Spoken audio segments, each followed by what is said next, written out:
Good morning, Bigatin Philippines. Maayong buntag sa tanan. Diri sa El Salvador, aduna kami daghan kaayo nga programa ug nakita ninyo na ganina sa atong mga gipang present.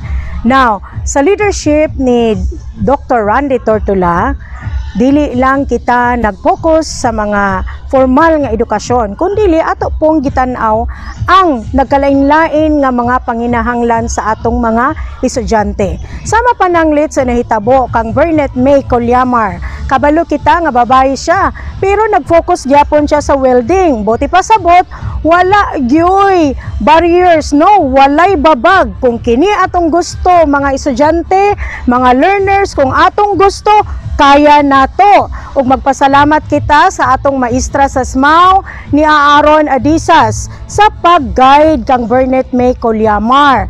Aduna pud kitay mga graduate sa ALS. Imagine, no, 50 anyos na kapin pero masikad gyapon, nagkuan gid siya, naningkamot siya nga mahuman siya. Tungod kay para kaniya nagatuo siya nga ang edukasyon importante kaayo. Dini sa ELSA, dili lang mga maestra ang atong gitahasan sa paghatag ug paggiya sa edukasyon, kundi even ang atong mayor, ang atong mga miyembro sa konseho ug ang atong mga ginikanan, ato silang giaghat nga tabangan ug tudluan ang atong mga estudyante. Usa ka example ni ana ang atong bata nga si Harold Villarta. Imagine, naningkamot siya mismo, wala na gyud lain pang miaghat niya, siya mismo gusto gid siya nga makahuman. Pasalamat pud kita kang Risa Tari, atong mga parent stakeholder. Ganinang buntag naa siguro pud makita ninyo sa among presentation, launch pod mi sa among Brigada Eskwela Plus. Makita ninyo ang grabe nga support sa different stakeholders, from private institutions to our LGUs, non-government organization.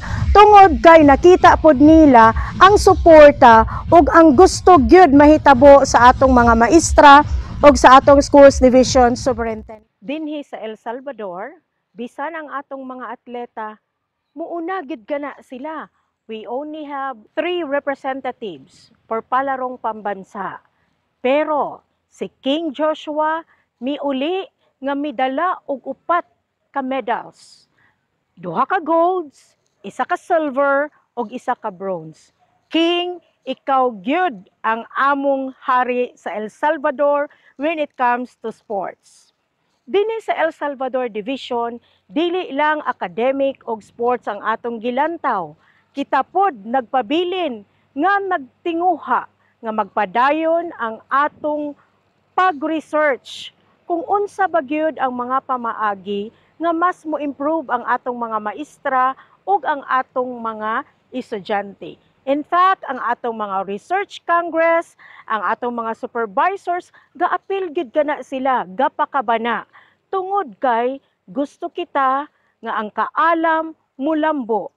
Tungod kay mituo kita nga musulong gyud ta sa kaalam.